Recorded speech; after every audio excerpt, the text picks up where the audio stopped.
Ah.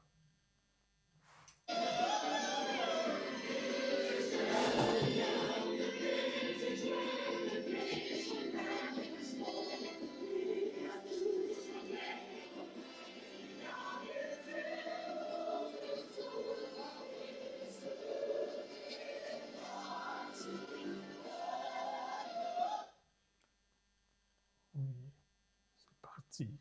C'est parti. Père de gloire, Dieu de toutes grâces, nous venons élever encore le nom de Jésus. Merci pour ton amour. Merci pour ta bonté. Merci pour ta grâce, ô Dieu. Laisse, ô Dieu, que tu nous atteignes tous, partout où ton peuple suit cette émission. Laisse, ô Adonai, que ta bénédiction les atteigne dans le nom de Jésus-Christ. Amen. Amen. Amen. Amen. Merci, chers téléspectateurs. En tout cas, nous vous saluons de vous connaître nombreux de l'autre côté de notre caméra pour suivre encore cette émission que nous avons apprêtée et nous sommes en train d'apprêter pour vous. Et encore aujourd'hui, je suis avec le serviteur de Dieu qui est fidèle au rendez-vous. Il est venu, il est prêt pour vous soumettre encore un autre sous-thème du grand thème qu'il est en train de développer ici pour vous édifier, pour édifier les enfants de Dieu, pour édifier l'Église du Seigneur Jésus-Christ. Et aujourd'hui, comme vous vous en doutez, il va s'appesantir sur le fait que le chrétien, c'est un affranchi. Il a dit, le chrétien doit savoir qu'il est un affranchi. Il n'a pas à avoir peur. Vous vous souvenez, à l'émission passée, il m'avait dit de lui rappeler cette affaire des hôtels qui sont en train d'être détruits. Il dit, ces choses ne concernent plus les enfants de Dieu. Oh non, un enfant de Dieu doit avoir peur des sorciers. C'est un affranchi. Il est libre. Il est libre de tout. Libre de tout ce qui est sorcellerie. Libre de tout ce qui est de coutume. Et donc des hôtels et autres. Donc, je ne voudrais pas parler à sa place. Je laisse la place au serviteur de Dieu pour étaler tout ça, les sujets qu'il a prévus ce jour pour vous. À vous, serviteur de Dieu. Merci beaucoup, bien-aimé Véron. Que Dieu bénisse et merci pour cette introduction. Je m'en veux vite et saluer tous les téléspectateurs de iCanal Télé ainsi que tous ceux-là qui suivent cette émission Édifions-nous. Vous êtes nombreux et merci pour vos mots que vous nous adressez, que vous ne cessez de nous envoyer.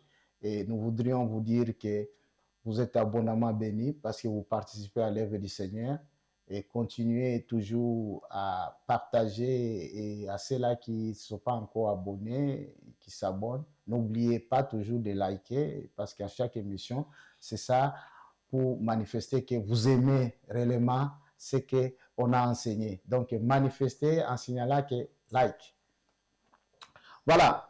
Comme mon bien-aimé Véron a introduit, moi je crois qu'il a introduit, aujourd'hui nous sommes revenus, après avoir vu la marche dans la nouveauté de vie, il est très important parce qu'il arrive aux chrétiens de se demander, oui, je suis né de nouveau, je suis dans la nouveauté de vie, mais je continue à vivre les mêmes situations que je vivais avant que je revienne en Christ.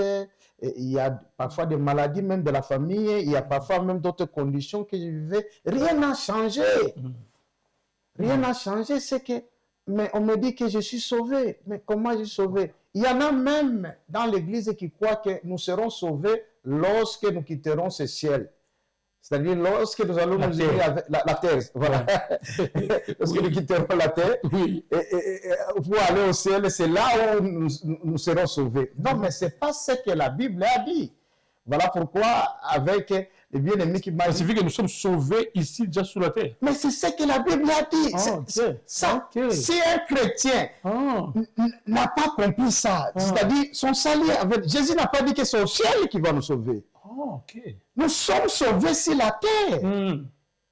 Voilà pourquoi le ciel est notre... D'ailleurs, on dit même nous sommes déjà des citoyens célestes parce que nous sommes sauvés, mais nous continuons, parce que nous sommes encore dans ce corps, nous continuons maintenant à accomplir l'œuvre du Christ parce qu'il n'a plus de corps sur la terre. C'est au travers de nous que lui, il est en train maintenant de fonctionner sur la terre. Ok. Voilà, bien aimé, moi je voudrais que vous puissiez comprendre que non, nous ne serons pas sauvés lorsque nous quitterons cette terre. Nous sommes sauvés. Et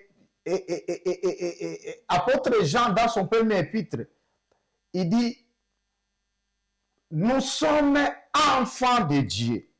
Il dit, nous sommes maintenant enfants de Dieu. Ce n'est pas au ciel.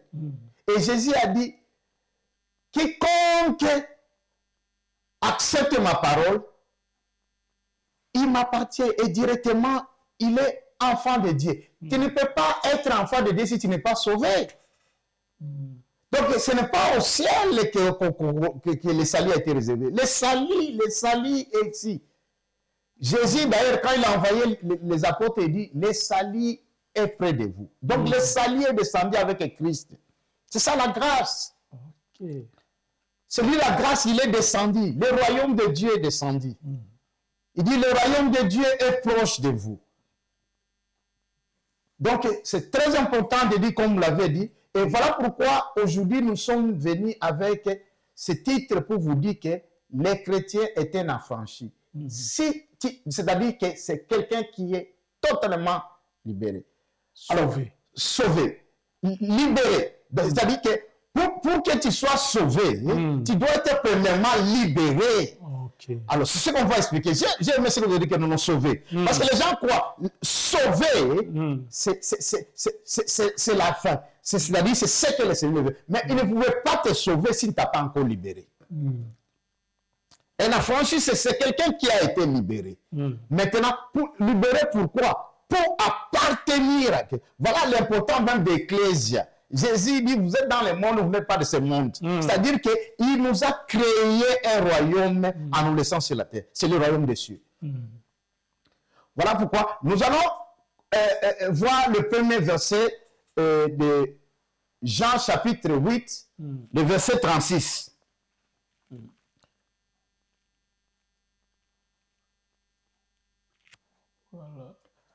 Voilà, nous lisons dans le nom de Jésus, Jean chapitre 8, le verset 36. Si donc le Fils vous a franchi, vous serez réellement libre.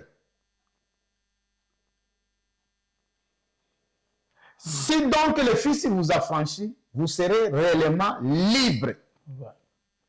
C'est qu'a dit le Seigneur. Alors, quelqu'un peut-être analysant cela, il dit que non. Si il vous a franchi, c'est-à-dire il ne nous a pas encore affranchi. Il dit, si donc le Fils vous a franchi, vous serez réellement libre. Oui. Oui. En lisant cela, il dit que non, non. Voilà. C'est au ciel peut-être que nous serons affranchis. C'est-à-dire, non. Il était en train de dire parce qu'il était encore là. C'est-à-dire, il n'était pas encore monté à la croix. Tout à fait. Et cette liberté, donc, devait venir à tous ceux-là qui l'acceptent. Et là, il parlait aux pharisiens, il dit, vous ne serez pas libres, parce que ces gens-là se disaient que nous sommes descendants d'Abraham, nous sommes fils d'Abraham. Oui.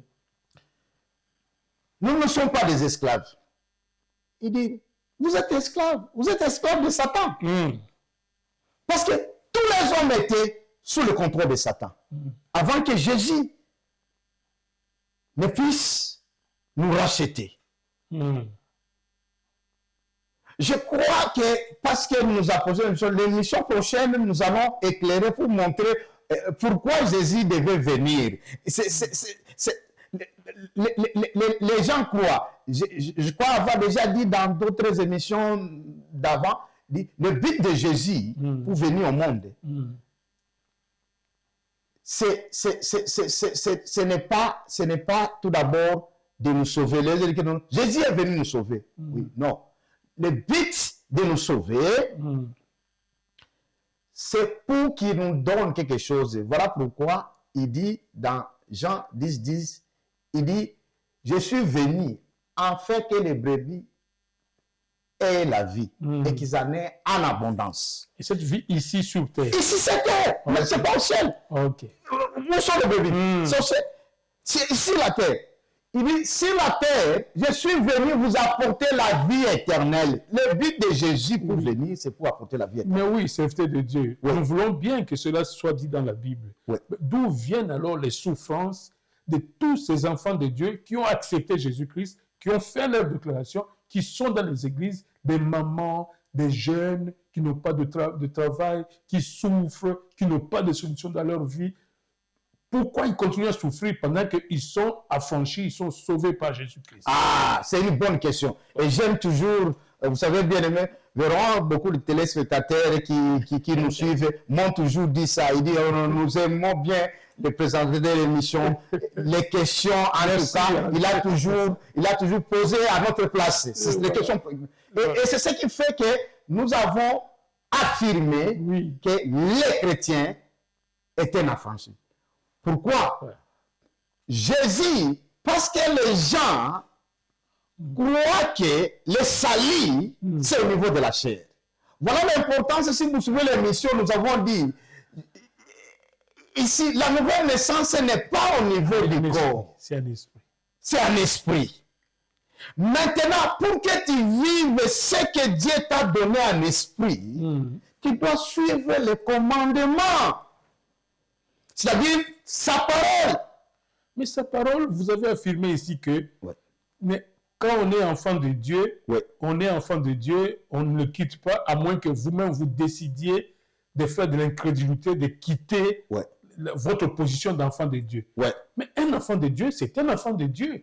Mais pourquoi les autres, certains peuvent vivre les richesses, peuvent vivre la tranquillité, peuvent même vivre des miracles, mais d'autres qui ne vivent pas ça. Ah, vous venez mais tous étant des chrétiens, tous vont à l'église, tous sont, en tout cas, sont des chrétiens. Voilà. C'est ça le problème dans l'église. Et exactement. Vous avez mentionné quelque chose de capital. Ils sont tous chrétiens. Et là, c'est une affirmation, ils sont chrétiens. Mais certains vivent les exploits dans la vie chrétienne, d'autres ne vivent pas. Ah, exactement, c'est très important. Alors, vous commencez vous-même à donner la réponse. Comme disait mon professeur de français en première CO, il disait, quand je lui pose la question, il dit que non, réponds toi-même. Parce qu'il y a une question, c'est la moitié de la réponse. Moi, je dis, mais c'est pour ça que je réponds. Et j'ai compris, quand j'ai répondu, mais c'est ça, c'est que pourquoi il y a certains chrétiens qui vivent une vie meilleure et d'autres ne vivent pas une vie meilleure. Alors, ils sont tous chrétiens. Parce que vous allez comprendre, c'est ça l'importance de connaître les testaments. Vous suivez l'émission que nous avons dit, il dit que non. Mais autant le Saint-Testament, toi tu ignores, tu ne connais rien de ce qui est dans le Testament. Comment tu peux revendiquer tes droits? Comment tu peux avoir ce qui... C'est ce qu'on a déclaré que ça appartient. Admettons que le papa a dit que non, voilà, telle villa, telle concession, c'est pour mon fils Véron. Mais tu n'as jamais lu ça. Tu n'as jamais appris que ça t'appartient. La pauvreté. Mais tu vas alors que tu es riche. Dans une bicoque, pendant que toi, tu as une villa. C'est ça la connaissance. C'est ça l'importance de la connaissance. Et vous savez, la Bible, apôtre Paul t'a dit que non, cherchez à connaître. Et je vous répète encore, cherchez encore à connaître. C'est-à-dire que c'est au niveau de la connaissance qu'on maintenant, on arrive à la matérialisation de ce qu'on a reçu comme don, de ce qu'on a reçu comme héritage. Je prends l'exemple sur le plan naturel. Quand vous étudiez, vous arrivez jusqu'à l'université, à ceux-là qui deviennent même docteurs et professeurs, ils commencent à voir les choses du monde très petites. C'est-à-dire qu'ils sont capables de tout parce qu'ils ont la connaissance. La seule différence entre nous et un chercheur, un professeur d'université, c'est au niveau de la connaissance. vous n'allez pas dire que non, il est extra-humain. C'est au niveau de la connaissance. Et ce principe, c'est un principe spirituel. Dieu dit, je vous ai sauvé afin que vous marchiez selon ma parole. Jésus ne cesse de répéter, même dans Jean 15, il dit, si vous m'aimez, gardez mes commandements et mettez-les en pratique. Mais vous vous arrêtez de dire que non, non, mais je suis un chrétien, je suis sauvé. Mais tu ne gardes pas le commandement. Tu ne mets pas le commandement en pratique. Tu ne connais même pas le commandement. Tu ne connais même pas le commandement. Comment voudrez-vous avoir les résultats sur le plan physique? Il dit, sur le plan spirituel, dans ton esprit, tout est à toi. Savez-vous combien de chrétiens savent que le monde entier nous a donné un héritage? Parce que Jésus a dit, tout pouvoir m'a été donné. Dans les cieux, sur la terre, sous la terre. C'est-à-dire, il dit, tout est à moi maintenant. Maintenant, à qui il a légué ça? Il a obtenu ça, c'est pour nous. Maintenant, Jésus dit, entrez maintenant dans le testament, et fouillez, cherchez à comprendre tout ce que je donne. Comme ça, vous allez avoir sur le plan. Devant une maladie, il faut prendre l'autorité. Prends l'autorité. Je refuse. Mais si toi, tu ne prends pas l'autorité, comment voulez-vous, même si tu es enfant de Dieu, que la maladie n'ait pas la domination sur toi? Et c'est ce que vous avez dit. Il y a des chrétiens qui ont compris ce secret. Ils disent non, non, non, non, non, non, je refuse la pauvreté, je refuse la médiocrité, je refuse la pauvreté. Je refuse. Mais c'est une grande prière. La pauvreté qui était en train de t'envoyer. Et va te quitter. Par la déclaration. Par la déclaration. On sait que la prière, tout ce qui sort de la bouche, est une prière. Écoutez, le Seigneur a dit, ce que tu déclares, c'est ce qui t'arrive. Alors, quand le chrétien le sait. Si le chrétien sait très bien que ce que je déclare, mais si toi tu as toujours déclaré la mort, comment tu veux que la vie vienne? C'est ce que nous avons dit la fois passée. Il dit, marche maintenant en par la vie au lieu de la mort. C'est maintenant que tu vas voir comment la vie va se manifester. La vie est au niveau spirituel. La vie est premièrement spirituelle. Pour que ça se matérialise, c'est la responsabilité de l'homme de déclarer, de dire ça. L'émission passée, nous avons dit même les grands de ce monde. Vous regardez comment les leaders, ils ont la culture de ne pas dire négatif. Si vous demandez, je vais voir George Bush, il était à Londres quand on a fait le terrorisme le 11 septembre. C'était 11 septembre, hier. 11 septembre. Ben Laden. Il était à Londres pendant qu'il était déjà informé qu'on demande comment tu vas dire très bien. Est-ce que toi tu peux dire très bien pendant que les choses ne marchent pas sur le plan physique? Il voit qu'il est positif, il dit on va attaquer. Parce que lui, il veut que ce qui lui veut dans le spirituel, c'est ce qui doit se matérialiser. C'est-à-dire la force de dominer ce qui est comme obstacle vient de ta bouche. C'est là où le chrétien. Maintenant, et ici, le Seigneur nous a dit que, écoutez, si le Fils vous a franchi, vous serez réellement libre. J'aimerais même dans ce même texte que je lise vite, et je crois que les gens peuvent le suivre, le verset 32. On n'a pas besoin de mettre là. Jean chapitre 8, le verset 32, dit ceci, nous lisons dans le nom de Jésus, vous connaîtrez la vérité et la vérité vous affranchira. Écoutez, le Fils, qui est le Fils? C'est là où maintenant le verset 36 il dit que non, si le Fils vous affranchit, la vérité là, Jésus dit que sa parole est la vérité. C'est-à-dire la parole du Christ, c'est la vérité, c'est la parole de Dieu. Et qui est Jésus? Jésus, c'est la parole, c'est lui le Fils. Maintenant, il dit que si vous cherchez à connaître cette vérité, parce que vous m'avez posé cette question-là, si vous connaissez, et je vois les chrétiens qui font des prières disant, oh, Éternel Dieu, tu as dit, vous connaissez la vérité vous affranchira. À ceux-là même qui disent que Jésus, tu as dit que vous connaissez la vérité vous affranchira. Mais est-ce que vous vous êtes en train de faire ce qu'il vous a demandé? La Bible dit ici, vous connaîtrez. Est-ce que tu as connu? C'est pas Jésus de nous rappeler, dit que non, tu as dit. Non, il a dit, si je dis que non, si tu viens demain à 10h chez moi, je vais te remettre 1000 pounds. Vous n'allez pas me dire que non, vous avez dit, si je viens chez vous à 10h, mais vous allez vous présenter à 10h. J'ai déjà dit, vous venez seulement à 10h. Je suis ici. Comment je vais prendre 10 pounds. Les 10 pounds que vous avez promis. Oui. J'ai dit même 1000. Ah oui, je t'ai promis, effectivement. Ouais. Vous prenez. C'est ça qu'on prend la Bible. Jésus dit ici, vous connaissez la vérité. Il dit, si vous cherchez à connaître la vérité, c'est la parole de Dieu. Si vous connaissez cette parole de Dieu, vous êtes libre. Une promesse de Dieu, c'est une promesse. C'est une promesse. Ouais. Et c'est là où il a appelé les Juifs et il dit que non. Il dit, si les Juifs nous affranchissent, parce que pas notre parole, pas les paroles de judaïsme, pas les paroles de vos ancêtres, mais ma parole à moi. Si vous connaissez cette parole, vous serez réellement libre. Et écoutez, parce que Dieu déjà avait déjà prophétisé au travers les prophètes, au travers le prophète de Jérémie,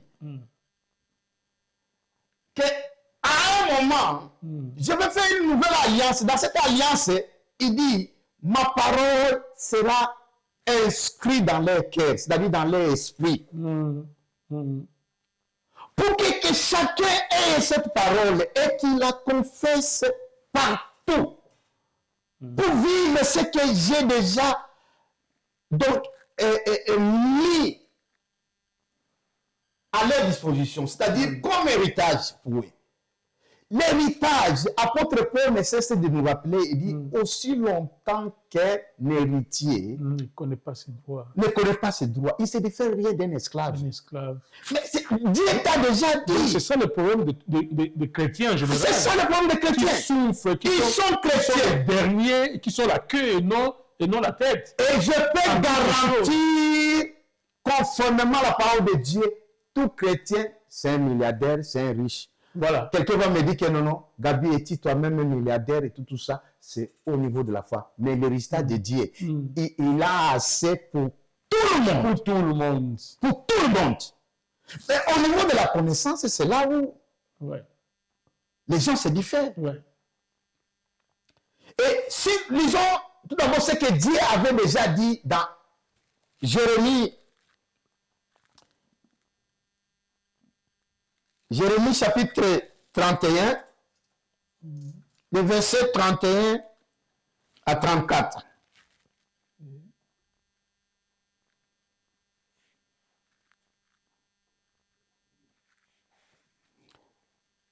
Nous lisons dans le nom de Jésus, c'est déjà dans l'écran. Jérémie 31, le verset 31 à 34. Voici les jours viennent, dit l'Éternel, où je ferai avec la maison d'Israël et la maison de Juda une alliance nouvelle. Non comme l'alliance que j'ai traitée avec les pères. Dieu avait déjà dit qu'il y aurait une alliance nouvelle.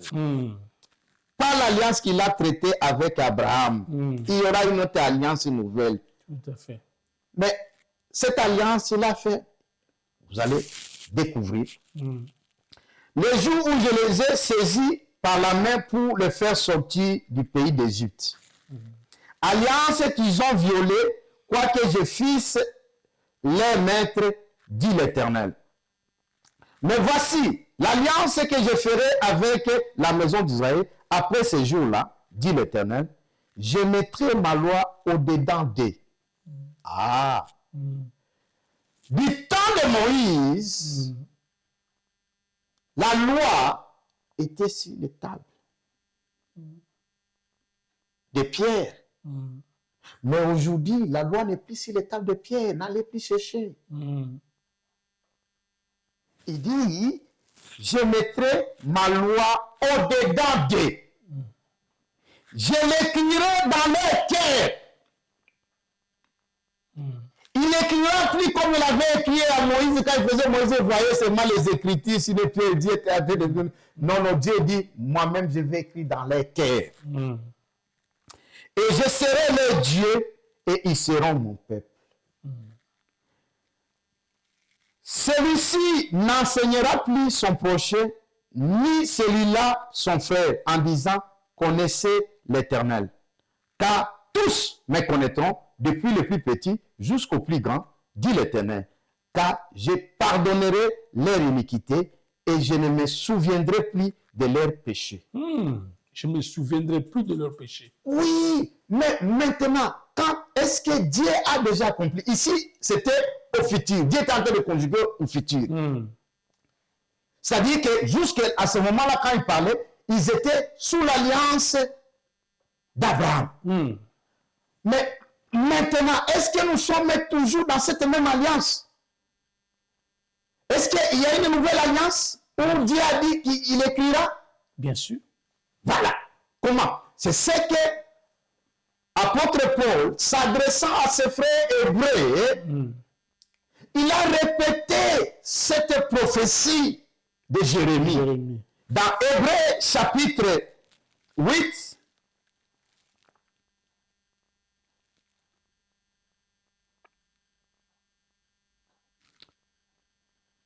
le verset 10 à 13.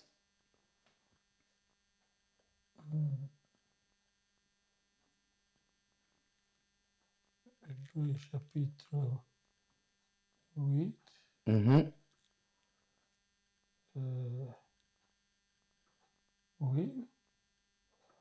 Apparemment, on appelle. Ah ouais, c'est l'épisode du Alkéter.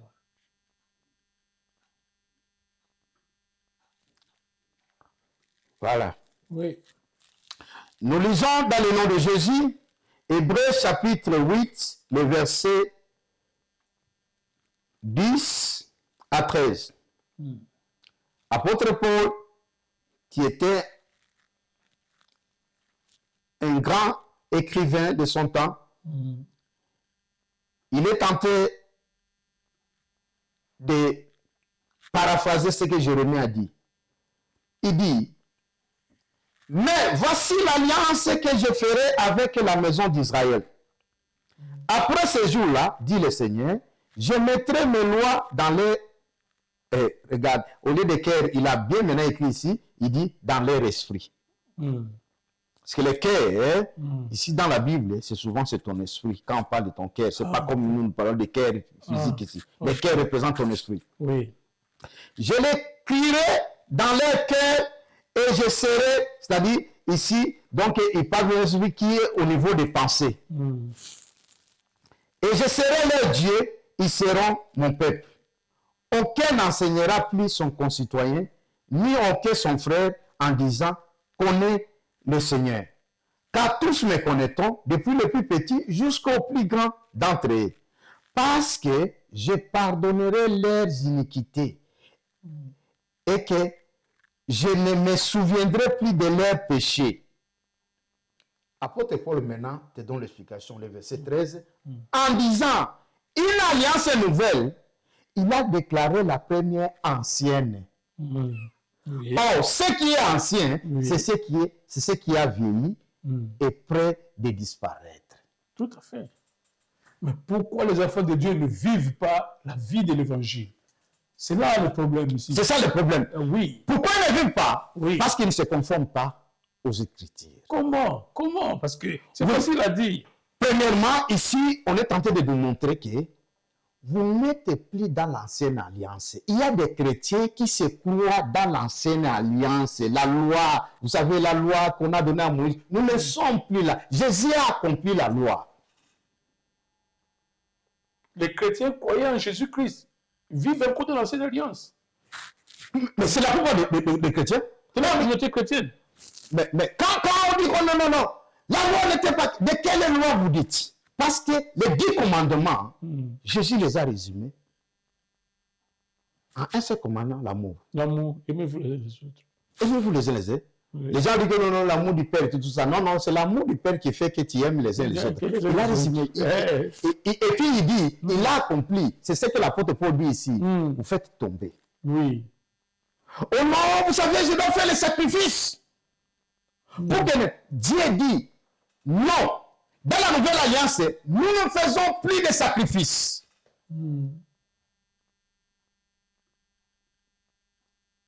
Dans la nouvelle alliance, nous ne faisons plus de sacrifices. Parce que il y a déjà un sacrifice qui a été fait, que Dieu a agréé et qui n'a plus besoin d'autres sacrifices.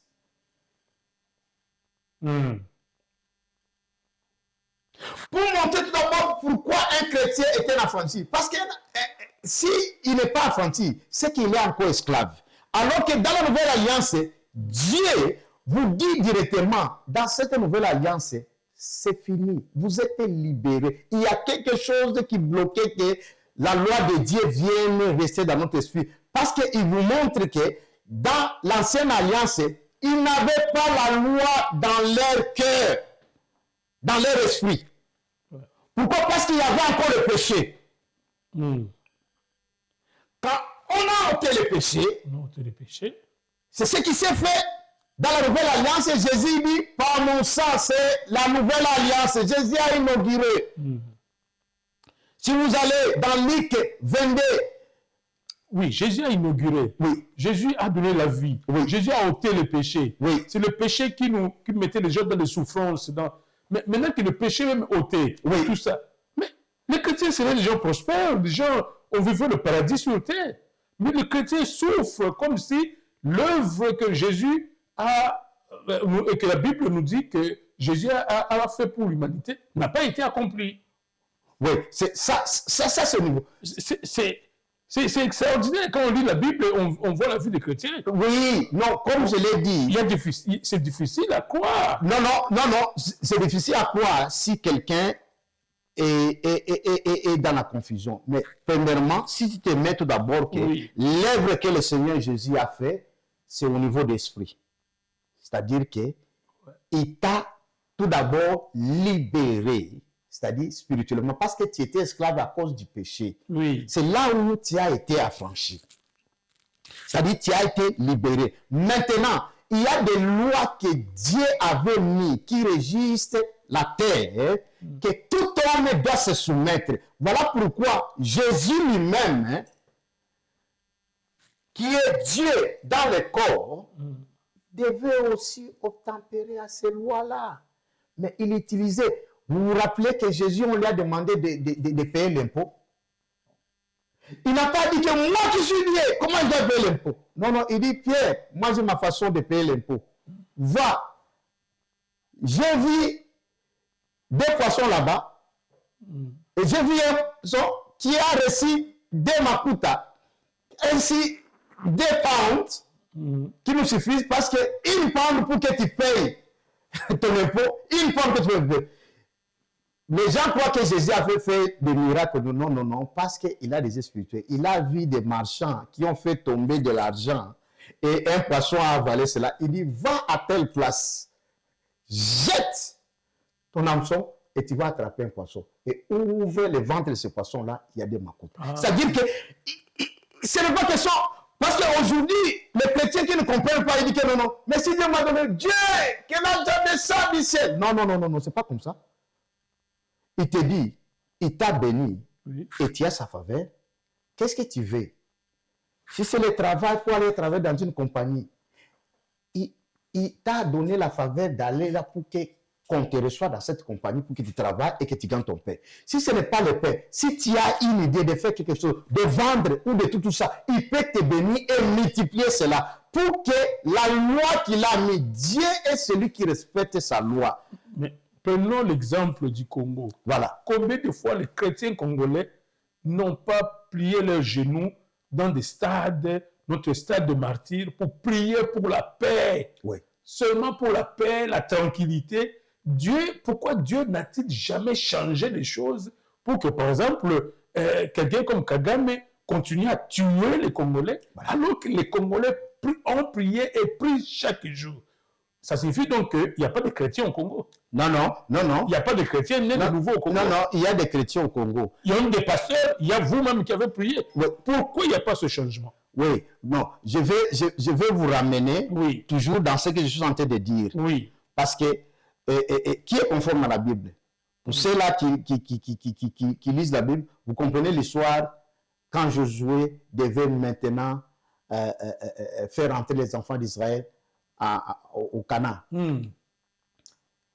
Il y a parmi les militaires quelqu'un qui Dieu donnait l'ordre, c'est sa loi. Il dit, s'il dit que non, non, dans telle ville, quand vous entrez, tuez tout, ne prenez rien, tuez même les animaux. C'est une loi. Toi, tu me poses la question, pourquoi tu dis que c'est une loi? D'accord, d'accord. Alors, allons-y. Oui. Maintenant, il y a quelqu'un qui a dit, il y a de l'or ici à Jéricho et qu'on sort. Non, non, non, non.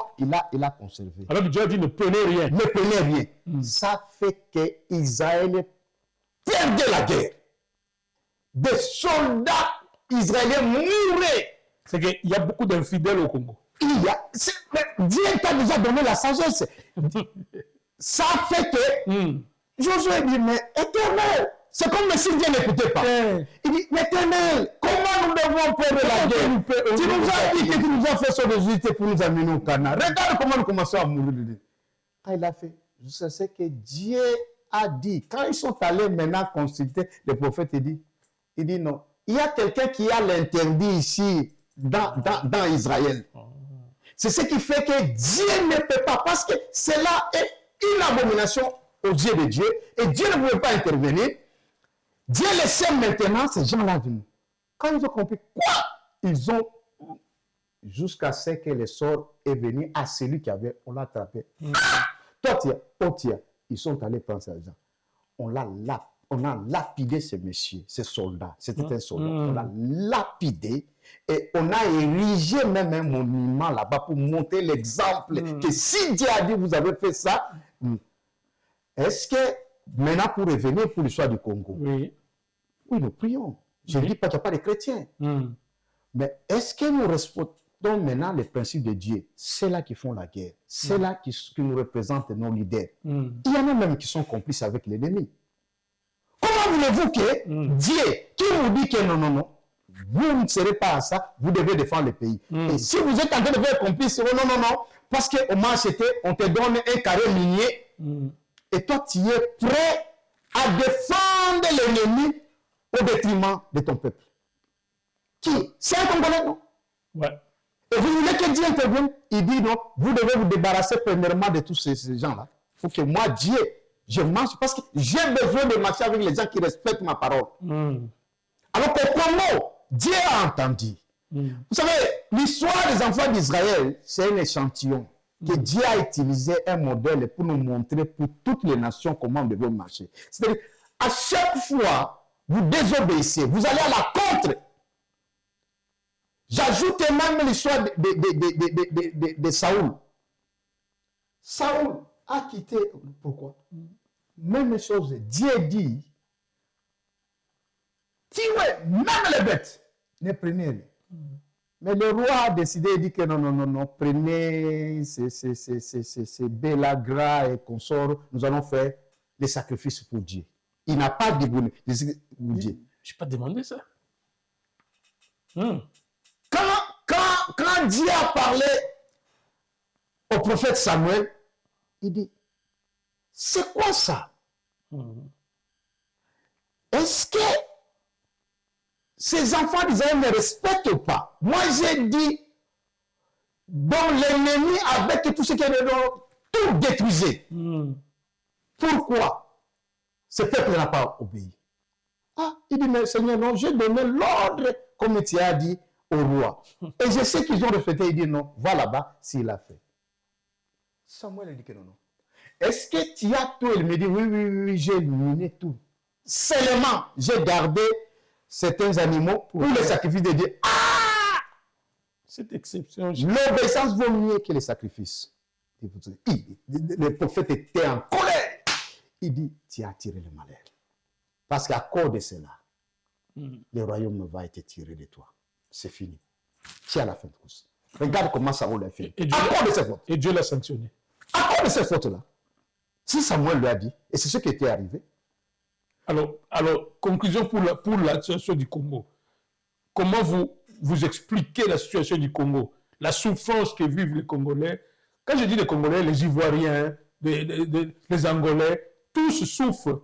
Donc, c'est quoi? C'est en fait, Dieu punit tout un peuple à cause de l'autorité d'un président qui est en train d'être complice de ceci, de cela. Et tout un peuple, ses enfants, des affranchis, qui souffrent à cause de la faute commise par leur président.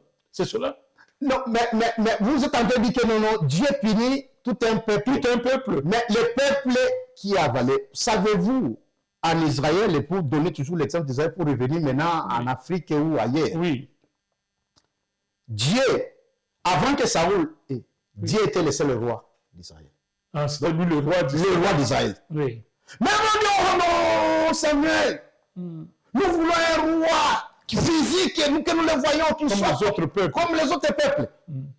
Et Samuel a pleuré devant Dieu. Il dit non, Père, ne te mets pas en colère contre eux. Il dit non, Samuel, ce n'est pas toi qu'ils ont rejeté, c'est moi qu'ils ont rejeté. Attends que je donne le roi qui demande. Et il a décrit ce que fera le roi. Regardez tous nos leaders. Ils font ce que Dieu a dit. Ce que Dieu avait dit. Oui.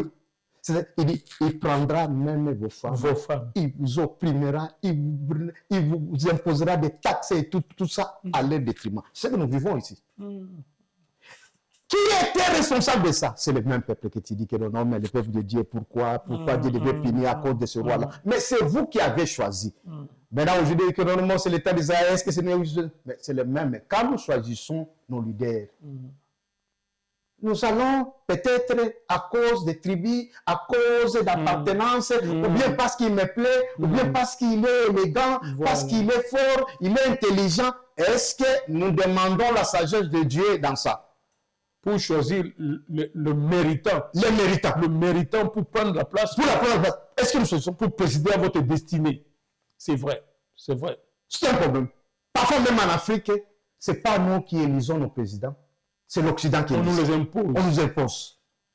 Alors, voyez tout ça. Dieu qui est sage, qui vous regarde, il dit, je vous ai donné. Et le peuple devait dire et suivre les principes. Voilà pourquoi en Israël, quand Israël voyait comme ça, il retourne à Dieu. Il disait, Dieu, c'est celui qui décide chez nous. Quand Dieu a dit, il dit, il se débat. Que tu sois le roi, il dit que nous allons te combattre parce que ce n'est pas conforme à la loi de Dieu. Ah oui. Nous te combattons, ce n'est pas conforme à la loi peuple de Dieu aussi. Aujourd'hui, pour prendre l'exemple de notre pays, il peut y avoir un prophète qui parle de la part de Dieu. D'autres prophètes viennent, qui sont aussi des chrétiens, à cause d'attirer peut-être la sympathie, l'argent du pouvoir et consort. Non! Ce qu'il a dit, oui, je sais que c'est un prophète, mais Dieu ne pouvait pas dire ça. Vous savez, Dieu est avec toi. Dieu a affermi ton pouvoir. Ton pouvoir. Et comme les gens même entendent ce que le président dit, ah, mais lui, il est quand même bon avec moi. Il est bon quand même avec moi. Je dois quand même arriver à l'assister. Et voilà, il est complaisant. Comme le temps du roi Akab. Oui. Quand Josaphat est allé, il dit non, mais ce prophète ici, il n'a jamais dit bien de moi. Allons consulter d'autres prophètes. Donc c'est comme ça. Et le roi, s'il n'est pas conduit par l'Esprit de Dieu, il aime entendre ce qui est bon. Oh non, mais tu viens ici, comme on a toujours dit, tu es un prophète de malheur. Tu ne prophétises que le malheur ici. Alors, c'est ça le problème. Donc, l'Afrique, nous devons, est-ce que, comme nation, nous confions tous à Dieu? Je vais le dire non. Ok. Parce que vous allez trouver, non, bon, Dieu, c'est Dieu qui a créé tout. Oui, nous voulons. Oui, parce que c'est de Dieu. C'est bien beau de prêcher aux enfants de Dieu les bontés de l'Éternel, les félicités éternelles. Et vous avez nous dit que nous sommes élus pour la vie éternelle. Nous vivons la vie éternelle. Ouais. Cette vie éternelle, c'est avec des gens qui souffrent comme ça, des gens qui ne savent pas que un matin, on doit prendre du pain, un papa avec 5 enfants, il ne sait pas comment il va nourrir ses enfants la journée, pendant que ce même papa, il est à l'église, il participe à la vie de l'église, mais dans une souffrance noire. Mais c'est ça la vie pratique du chrétien. Non, mais cette vie éternelle vient avec un catalogue.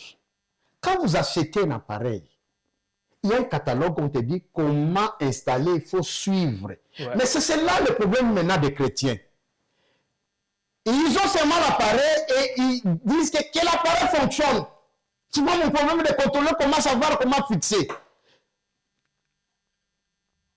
Donc aussi, alors, on va dire que ce sont les églises qui n'aident pas, comme vous avez dit que les églises n'enseignent pas. Parce que quelqu'un qui n'est pas enseigné, comment il va comprendre? Non, mais c'est ça, l'église a sa part aussi.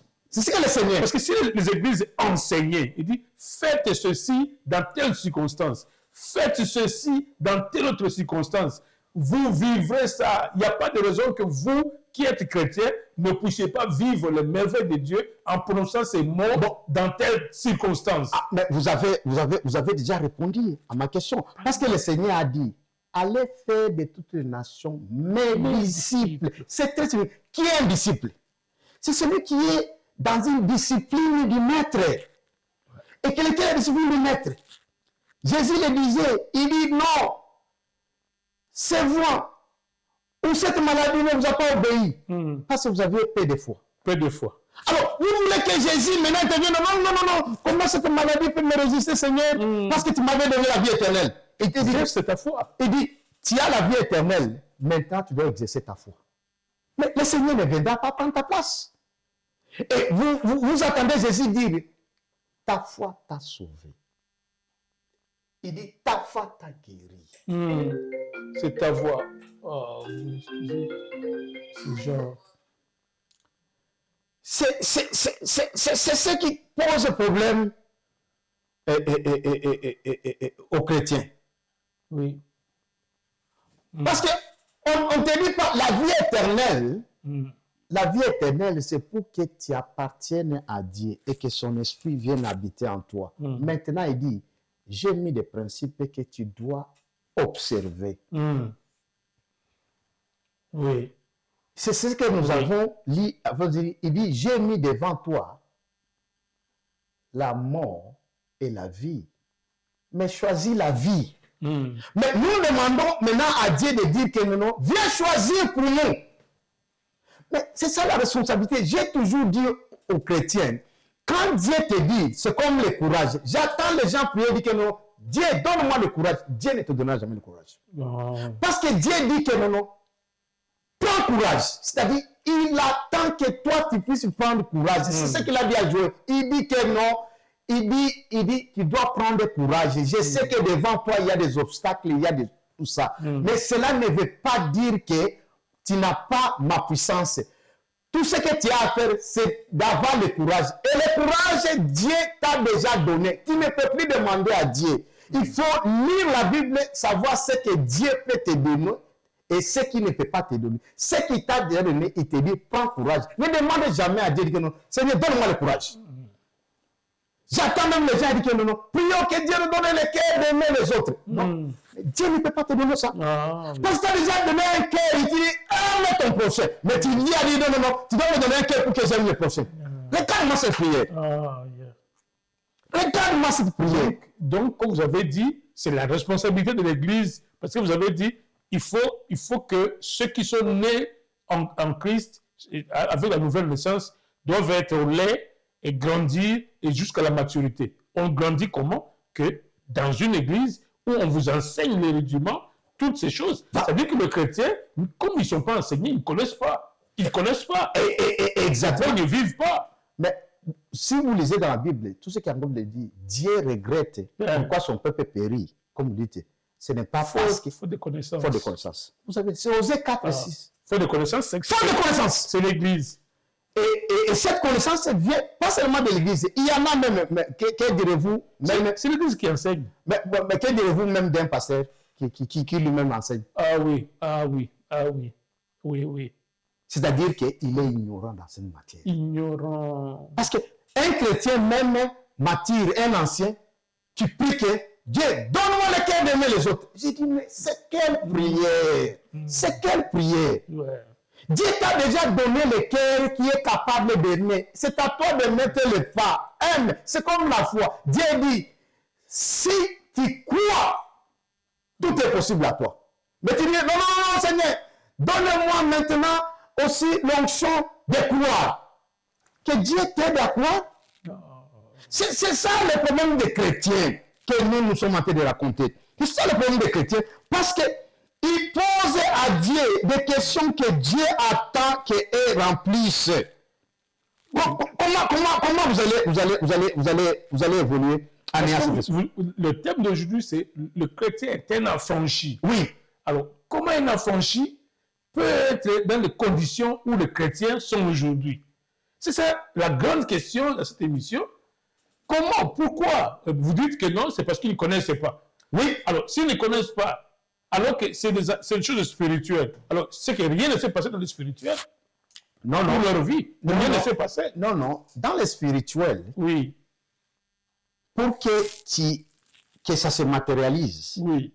Il faudrait maintenant qu'il y ait une transformation. Vous vous rappelez, dans les émissions que nous avons ici présentées, étaient en train de résumer, de nous acheminer là où nous sommes. Oui. Si vous vous rappelez, je vous ai dit, on dit, apôtre Paul dit à Timothée, ranime les dons qui est en toi. Ranime le Saint-Esprit. J'ai expliqué, le Saint-Esprit qui est en toi ne peut rien faire si toi tu n'as pas encore dit.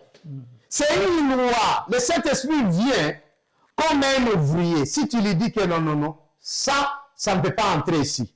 Le Saint-Esprit, j'interdis cela. Parce qu'il a le pouvoir de dire que non, stop. C'est comme une sentinelle, tu lui dis que non, non. Dis, si quelqu'un vient ici, il n'entre plus. Ferme la porte. Qu'est-ce que le Seigneur fait? Il ferme la porte. C'est comme ça, Dieu s'est réduit. Il dit, je t'ai donné ma loi, je t'ai donné tout. Maintenant, toi, mets seulement en pratique cette loi-là. Moi, je crois peut-être que, oui. On dit peut-être l'Église, oui. Mais peut-être les chrétiens aussi n'ont pas assez de foi. Mais c'est ça la responsabilité. Je l'ai dit que c'est partagé. Il y a aussi des chrétiens qui n'ont pas la foi. Même si les hommes de Dieu les enseignent. Mais quand ils arrivent, ils disent, peut-être Dieu ne veut pas. Mais est-ce que tu as fait ce que Dieu t'a demandé? Non. Il est dans le doute déjà. Alors que le doute annule la foi. Tu es malade. Est-ce que tu crois que toi-même tu as la guérison en toi?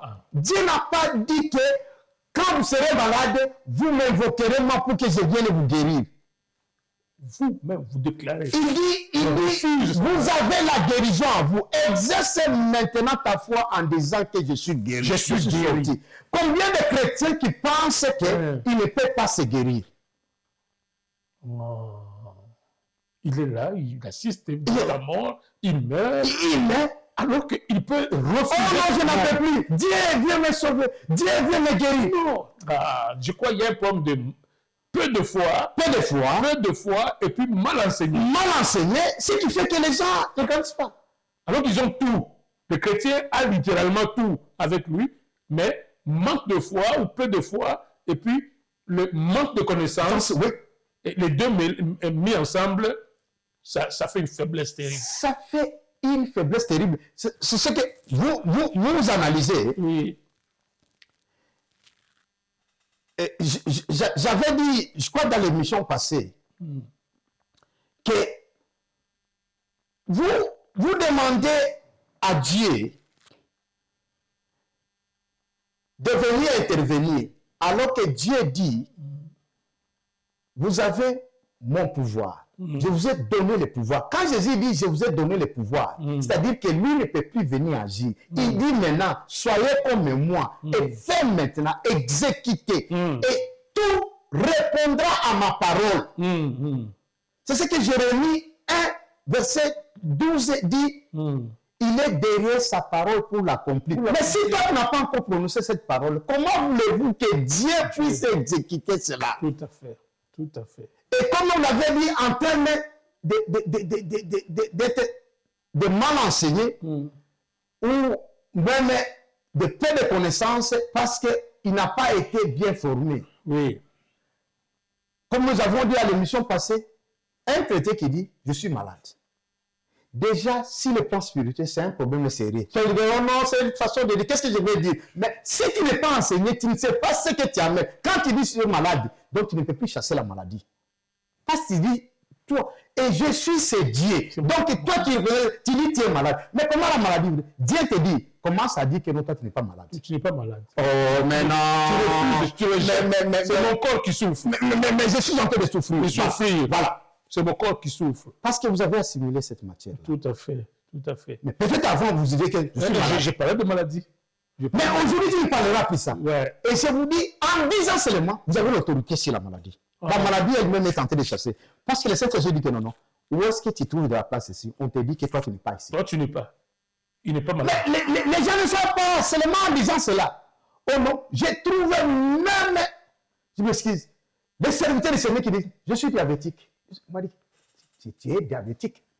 Tu déclares. Il dit, non, je parlais avec un serviteur, il dit, oui, papa, je suis diabétique. Il comprenait pour moi dire que non, tu es diabétique. Il comprenait, il croyait que je doutais qu'il souffre de diabète. Moi, je dis, non, toi, tu n'es pas diabétique. Tu souffres de diabète. Ah, il s'est ressaisi. Moi, je dis, non, tu ne peux pas dire. Tu ne peux pas. Je ne veux pas dire qu'il n'est pas un serviteur de Dieu. Seulement, il n'a pas cette connaissance. Quand je lui dis, il s'est ressaisi. Ça le condamne. Ça le condamne toute la vie. Satan dit que, Père éternel, je dois avoir place. Il reconnaît qu'il y a des... Il ne veut pas quitter là. Dieu dit, oui, je te laisse. Dieu, il laisse. Il dit que non, c'est lui le créateur de Satan. C'est lui qui l'a déclaré. C'est lui le père. Il dit non, il a déclaré, tu as de la place. Jusqu'à ce que toi, tu dis, non, moi, je ne suis pas diabétique. Je peux souffrir de diabète, mais je ne suis pas diabétique. Les lois spirituelles. Les lois spirituelles, vous venez de résumer. Si vous ne comprenez pas, vous allez crier. Voilà. Comme vous disiez du Congo. Oh non, quelqu'un voudrait bien avoir la compassion de tout le monde dans ses ailes. Dans la famille, la pauvre. Qu'est-ce que ça a à faire quand tu es en Christ? Parce que tu as été libéré. Voilà pourquoi, si nous allons... je vais lire un texte avant d'entrer dans ce texte. Ça, c'est pour nous confirmer que nous ne sommes plus les mêmes. Nous sommes différents en venant en Christ. 2 Corinthiens, chapitre 5. Peut-être on ne peut pas trouver, mais je vais lire vite là. Le verset 17. Oui. Bon, les gens qui le suivent peuvent écrire quelque part et puis lire d'eux-mêmes. Oui. 2 Corinthiens chapitre 5, le verset 17, je lis dans le nom de Jésus. Si quelqu'un est en Christ, il est une nouvelle créature. Les choses anciennes sont passées. Voici toutes les choses sont devenues nouvelles. Voilà. Ça dépasse quelqu'un qui est dans la raison ne peut pas accepter ça. Et justement, ça paraît comme une théorie. Je voulais qu'on soit pratique. Oui. Des chrétiens qui souffrent. Non, mais maintenant, en étant pratique, ils sont de nouvelles créatures. Voilà. La première des choses, c'est d'accepter tout d'abord que ce que Dieu a dit est vrai. Ah, ça c'est la première chose. C'est la parole de Dieu. La parole de Dieu. Dieu dit, vous êtes une nouvelle créature. Ouais. Maintenant, ceux qui suivent après disent, mais je suis une nouvelle créature. Pourquoi vous avez vu? Maintenant, il commence à t'enseigner. Il dit que j'étais engendré en esprit, je n'étais pas engendré à corps. Ton corps peut survivre. Voilà pourquoi nous disons aussi les chrétiens disent qu'ils souffrent. Quelqu'un me dira même, il dit que non, n'est-ce pas, il est écrit dans la Bible, Jésus, dans Matthieu 24, il dit, j'étais malade et vous n'êtes pas venu. Ça, c'est la façon d'écrire. Jésus ne pouvait pas dire de mal. Mais les moments où on pouvait écrire là, j'ai souffert de maladie, vous n'êtes pas venu. Parce que le seul moment que tu souffres, c'est Jésus qui souffre. Donc, dans le corps, dans la chair, tu peux subir. Voilà pourquoi même le Seigneur a subi. Jésus pouvait dire, j'ai faim. Jésus pouvait être dans une pirogue ou quoi, à ce temps-là, ou boat ou bateau, et les vents pouvaient les menacer. Mais regarde ce que le Seigneur, il ne se fiait pas de ce qui se présentait physique, parce qu'il savait que dans le spirituel, il a l'autorité. Il dit, vent, tais-toi. Tais-toi. Et puis ça s'est calmé. Les vagues calment. Est-ce que les chrétiens sont enseignés à ce point de comprendre que devant un danger, devant une maladie, devant une menace, moi je suis Dieu sur la terre. Je dois prendre l'autorité, même devant un militaire avec une arme. Je dis, tu t'arrêtes là et le militaire est désorienté. Mais c'est ça l'évangile de Christ. Et si on n'enseigne pas dans notre église, je suis à demander pourquoi vous n'enseignez pas ce qui est écrit. Parce que c'est là où il y a même des divisions. Aujourd'hui, il y a des... Oh non, vous savez, une fois, j'étais avec un serviteur de Dieu. Et puis il me dit, non, vous savez, il y a d'autres maladies qui n'ont pas besoin de prière. Et là, j'étais encore petit. Il m'a dit, quoi? Il y a des maladies qui n'ont pas besoin de prière. Il a dit, c'est quoi? C'est des esprits. Oui, moi, dit, il y a des maladies. Toute maladie est un esprit qui vient déranger le corps. Oui, avec tout le respect, parce qu'il voulait seulement me signaler que les mamans, quand ils sont dans leur moment de période, comment quand il explique, on m'a dit, non. Oui, voilà. Est-ce que ça... Là, c'est une situation naturelle, c'est ce qu'il voulait dire que ça, c'est naturel. Alors que, donc, quelqu'un peut être même, c'est ça la perte du sang qui est dans la Bible. Jésus n'a pas dit que non, ça c'est un problème naturel, c'est-à-dire qu'il y a la solution.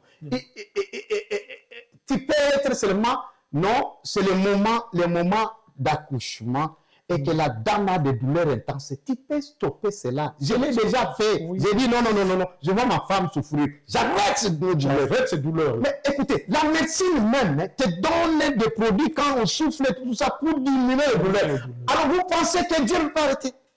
Alors, ce que j'ai compris après le temps, on m'a dit, ce serviteur n'avait pas ce niveau de compréhension. Alors que moi, je disais, bien que je l'ai respecté, je dis, il n'y a rien qui ne peut pas répondre à la prière. Voilà la différence entre les chrétiens. Voilà le niveau de connaissance. Pour moi, déjà petit, avec mon zèle, je croyais à tout. Je croyais à tout. Quand il me dit, et j'ai déjà vu des plaies normales comme ça. Être complètement guéri avec la prière. Il dit, sèche, et ça sèche. Voilà. J'ai vu des bosses, moi-même, je déclenche cette bosse, et ça rentre. Mais naturellement, c'est normal, tu t'es cogné et puis ça gonflait. Mais j'ai dit, non, je ne veux pas de ça que ça rentre. Mais si je veux dire que non, c'est normal, bon, il faut chercher, peut-être amasser, à faire tout ça, ça laisse. Et ça peut même devenir une ulcère ou quoi. Une ulcère, voilà. Mais est-ce que ça, c'est un problème de Dieu? Dieu t'a déjà dit qu'avec la prière, tu es capable de tout. Donc, ça signifie que le thème que vous avez abordé, dommage que vous n'avez plus assez de temps, le thème que vous avez abordé pour dire que le chrétien, c'est un affranchi, un homme libre, alors libre de tout, libre de maladie, libre de pauvreté, libre de tout, mais curieusement, c'est l'homme qui souffre beaucoup sur la terre. Oui. C'est donc pourquoi le chrétien souffre, c'est parce que il est ignorant. Il est ignorant, il ne connaît pas la parole. Oui. Ou soit, il a peu de foi. Il a peu de foi. Il a peu de foi. Voilà les deux choses. Vous avez bien éliminé. Regarde, pour confirmer peut-être le verset, comme vous dites, on n'a pas assez de temps, on peut s'arrêter. Verset. Vous savez, quand il y a au niveau d'enseignement, il y a trop de versets. Oui. Mais j'aimerais qu'on lise Colossiens chapitre 1. Oui. Le verset 12 à 13. Oui. Je lis dans le nom de Jésus. Oui. Colossiens chapitre 1, verset 12 à 13. Rendez grâce au Père qui vous a rendu capable d'avoir part à l'héritage des saints dans la lumière. Qui nous a délivrés de la puissance des ténèbres. Ici, il faut que les gens lisent bien et puis qu'ils comprennent ce qui est écrit. La délivrance ici, qui nous a délivrés de la puissance des ténèbres et nous a transportés dans le royaume du Fils de son amour. La délivrance ici, être affranchi, C'est là où Christ a dit, dans Jean 8, 36, il dit, si le Fils vous affranchit, vous serez réellement libre. Apôtre Paul vient nous dire ici, il dit, c'est que Dieu, la délivrance, ce qui s'est passé ici, Dieu nous a pris, nous étions dans les ténèbres, c'est-à-dire au contrôle de Satan. Et Dieu a dit, je vous fais sortir là-bas et je vous amène maintenant dans le royaume des lumières. C'est-à-dire, je vous amène maintenant à la lumière.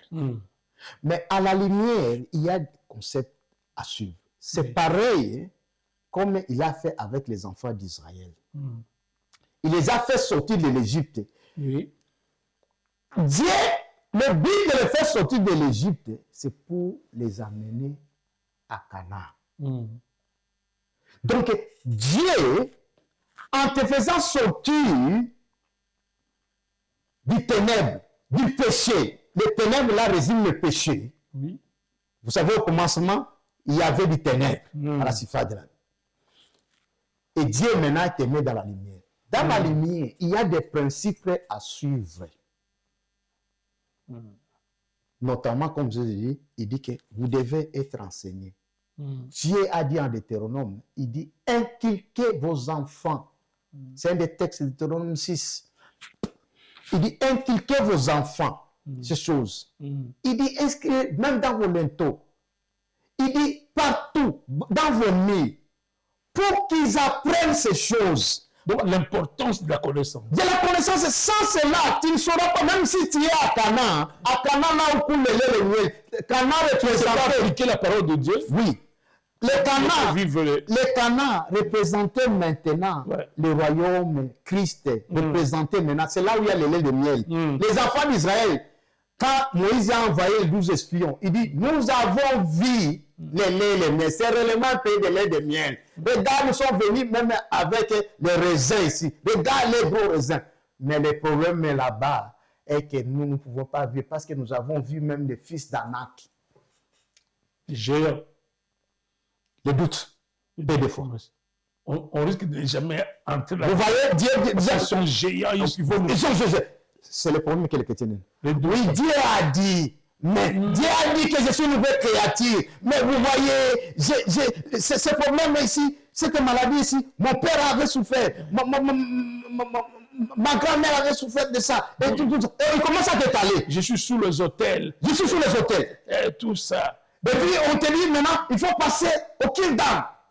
C'est pas biblique. Kirdam, j'ai toujours demandé, où est-ce qu'ils ont trouvé tous ces mots-là? Où est-ce qu'il est dans la Bible? Tout à fait. Jésus demandait seulement pour que tu confesses ce qu'il dit.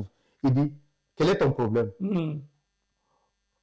Oh, fils de David, aie pitié de moi, Bartimée. Il dit, Bartimée. Il a vu Bartimée quand il dit que vertu que je vois.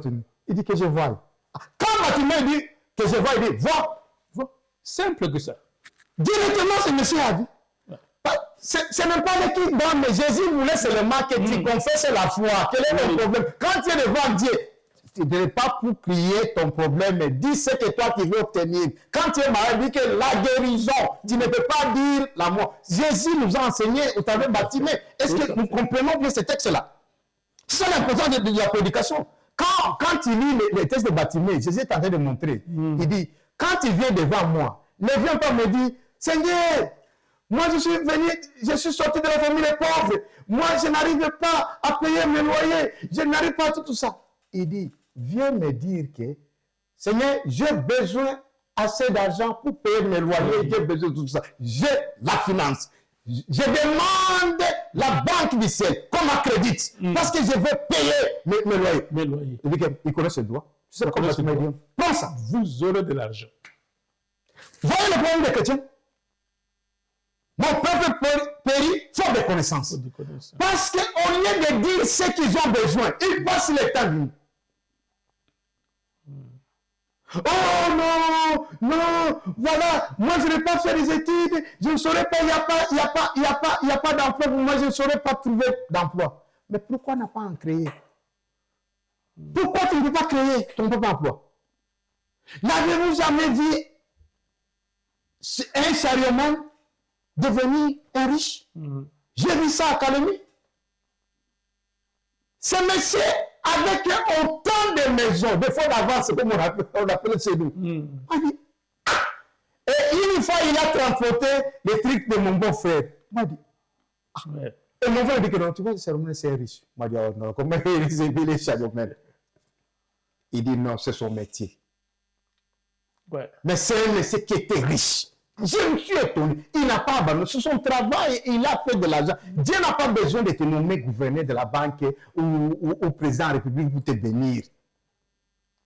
Il peut bénir. Ou tu n'as pas besoin seulement de devenir un footballeur, ou bien ton enfant devenir un footballeur pour qu'il te bénisse. Tout ce que tu peux faire. Ici, même un dessinateur est un milliardaire ici. Donc, tout ce que Dieu a besoin, que tu aies foi, et Dieu va multiplier, sa grâce va multiplier ce que tu as besoin. Tu as besoin seulement de demander sa grâce dans ce que tu fais. Eh bien, serviteur de Dieu, Oui. le temps vous menace. Oui. Et là, vous êtes au-delà de la partie. Ok. Si vous pouvez entrer dans la conclusion. Non, nous sommes arrivés à la fin. Ce que nous voulons te dire que non, vous n'allez plus libérer celui que Jésus a libéré. Jésus a libéré l'enfant. Il a sorti du ténèbre pour l'amener à la lumière. Mais là, à la lumière, là, il a amené, c'est maintenant le travail. Et je vais ici profiter pour dire quelque chose que le Seigneur venait de me dire. Parce que je cherchais à comprendre qu'est-ce que le Seigneur voulait, même en amenant, en enseignant aux enfants de Dieu. Et le Seigneur m'a dit, le dimanche, ici, il me dit, tu es Siloé. Il m'a dit, quoi, Seigneur? Il dit, tu es Siloé. Si vous allez, nous n'avons pas le temps, si vous allez, je crois que c'est dans le livre c'est Luc 9 ou Matthieu, où un aveugle né, cet aveugle né, les apôtres l'ont vu, il dit, Seigneur, dis-nous qui de cet enfant a péché. Ce sont ses parents ou c'est lui-même pour qu'il soit né avec. Jésus dit, ni son père, ni ses parents, ni lui-même. Mais c'est arrivé pour que Dieu se glorifie. Oh. Il a vu en passant, il a pris. Et le Seigneur nous dit toujours, vous n'allez pas dire seulement, on a vu l'homme de la parole jeter de la salive et mixer avec la boue et prendre, mettre aux yeux de cet enfant. Au lieu directement de dire, il dit, va à Siloé, qui veut dire l'envoyer en hébreu, Siloé. Okay. Il dit, c'est là où tu vas aller laver tes yeux. Et quand le monsieur était présent, il s'est lavé les yeux et ses yeux s'étaient ouverts, il a vu. Maintenant, le Seigneur m'a dit, il dit, tu es Siloé. Parce que c'est celui qui délivre. Il a délivré cet enfant. Ce qu'il a fait, l'enfant était dans les ténèbres. Il a délivré. Mais le travail qui suit, c'est maintenant de chercher à ouvrir les yeux de ceux-là qui appartiennent à Dieu pour qu'ils voient clair. Et c'est ça, ce que le Seigneur m'a dit, que c'est ça le travail que je te demande. Et cela, c'est mal. Parce que je me disais, moi, je ne suis pas fort d'aller, par exemple, gagner les âmes. D'ailleurs, par exemple, si vous me parlez des musulmans, je me sens vraiment quand je dis comment je vais les prêcher pour qu'ils acceptent l'évangile de Christ.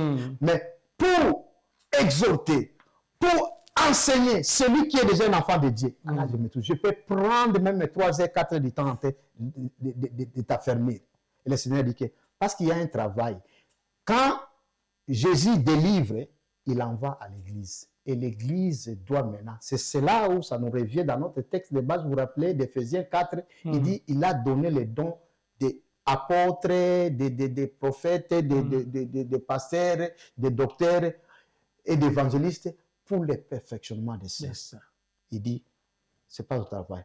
Paul avait cette même mission. Ouais. Et maintenant, nous arrivons à la fin. Bien-aimé, je voudrais que tu donnes ta vie au Seigneur pour qu'il vienne maintenant habiter en toi. Et le travail de ce ministre sera là pour t'ouvrir les yeux. Et tu vas aller à Siloé, c'est là où tu vas laver les yeux. Et si tu n'as pas encore fait, dis, Père, j'ai entendu ta parole. Et je reconnais que je marchais de moi-même avec mon péché. Merci parce que tu es venu dans la chair pour prendre ma place et tu as ôté les péchés pour moi, pour que je vive la nouveauté de vie. Voilà pourquoi je confesse Jésus comme Seigneur. Merci parce que je suis né de nouveau. Je suis enfant de Dieu. Bien-aimé, si tu as dit ça, je te confirme que tu es enfant de Dieu. Et je prie pour toi. Père, merci pour tous ceux-là qui ont fait cette confession. Ils sont maintenant enfants de Dieu. Je le nomme du nom de Jésus, afin que Satan n'ait plus la même ici, parce qu'il t'appartient et pour toujours. Amen. Amen. Amen. Vous avez donc remarqué que cette émission aura été particulière et puis surtout, on a tenté de coller ça à la réalité. Tout ce que le serviteur de Dieu a dit au sujet de la vie chrétienne, on voulait vraiment que quelque chose soit dit au sujet de la vie réelle des enfants de Dieu. Vous remarquez que les enfants de Dieu sont les plus qui souffrent dans la société. Et je crois que le serviteur de Dieu, en tant que serviteur, il doit savoir, je crois qu'il reviendra avec peut-être un autre enseignement pour essayer de toucher dans le cœur de ces chrétiens qui continuent à souffrir parce que normalement, ils ne devraient pas connaître ces souffrances. Souffrance avec des maladies, souffrance avec la disette, souffrance avec des échecs, alors que c'est des champions, c'est des gens qui devraient vivre tout ce qui est positif, mais c'est eux qui vivent le négatif, et ils sont les derniers, et non, ils sont la queue, et non la tête. Et non la tête. Alors que la Bible dit le contraire. Ouais.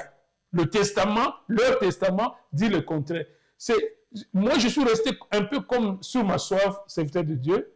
Mais vous avez résumé. Voilà. Il y a les doutes. Il y a le doute et le manque d'enseignement. Manque d'enseignement. Ce qui fait que ces gens-là, s'ils se reconnaissent, ils vont sortir de là. S'ils se reconnaissent dans le dos là, oui. Et ils cherchent à sortir de ça. Jésus a dit, tout est possible à celui qui croit. Et pourquoi il faut la parole? Il faut la parole, il faut savoir la si parole. Tu utilises la parole de Dieu dans ta croyance. Oui.